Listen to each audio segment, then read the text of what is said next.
Semifinal Piala AFF 2022, Indonesia vs Vietnam berakhir 0-0.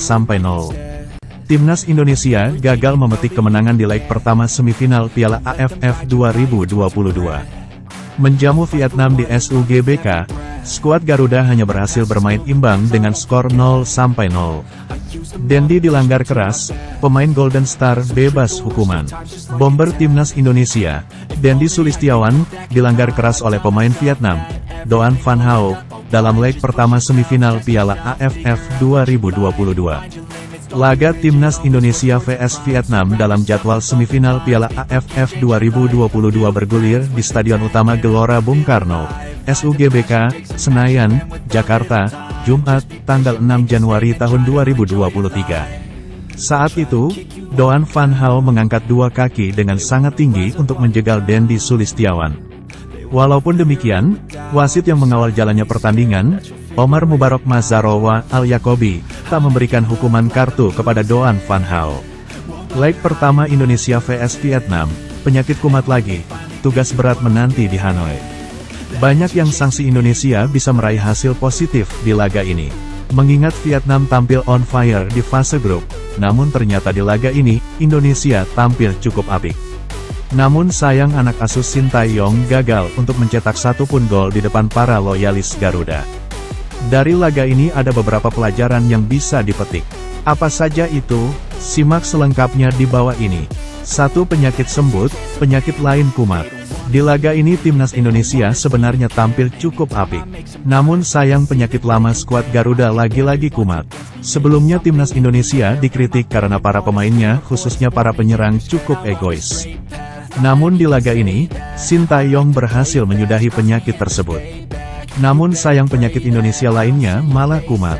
Penyakit itu adalah penyelesaian akhir yang buruk, di mana banyak peluang bagus tercipta di laga ini namun tidak satupun peluang berhasil dimaksimalkan oleh para penyerang Indonesia. Lini pertahanan layak dipuji. Jika lini serang Indonesia disorot karena penyelesaian akhir yang buruk, maka situasi yang 180 derajat terjadi di lini pertahanan Indonesia. Digawangi oleh Jordi Amat, pertahanan Indonesia cukup kokoh di laga ini.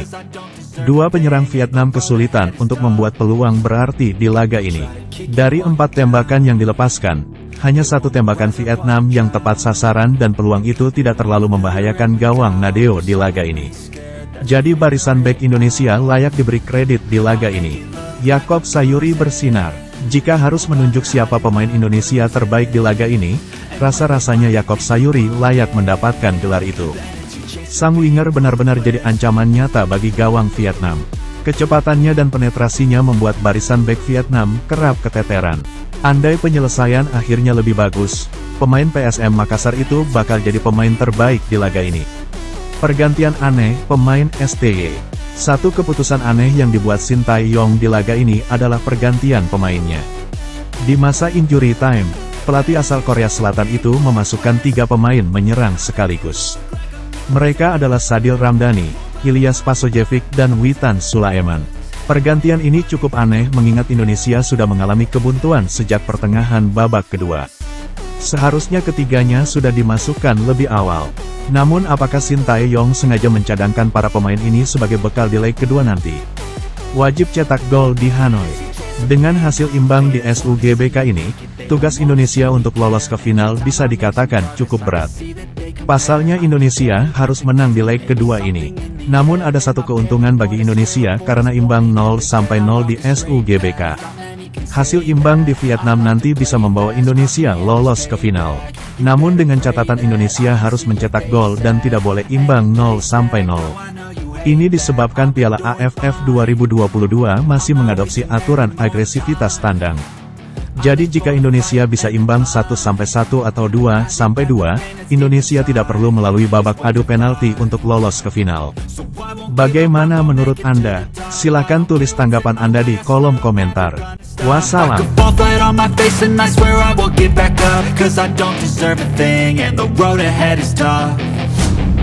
They'll try to kick you while you're down. They wanna rise up while you drown.